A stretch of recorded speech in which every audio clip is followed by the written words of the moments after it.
সব সময় আল্লাহর কাছে এই দোয়াটা যেন আমরা করি, আল্লাহ কিয়ামতের দিন তুমি আমার হিসাব নিও না, আল্লাহ তুমি আমার বিচার বসিও না, আল্লাহ তুমি দয়া করে আমারে মাফ করে দিও। আল্লাহ যার বিচার করবেন ও জাহান্নামে যাবে, আর যার বিচার করবেন না সে জান্নাতে যাবে।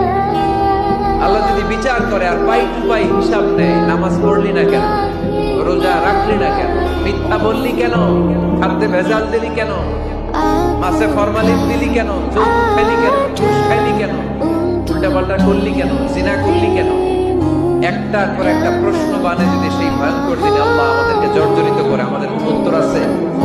সেদিন আমাদের বাঁচার কোনো উপায় আছে? তাই আমরা সবাই আল্লাহর কাছে দোয়া করবো, আল্লাহ কোনো বিচার মানি না, কোনো বিচার করতে পারবো না, দয়া করবো।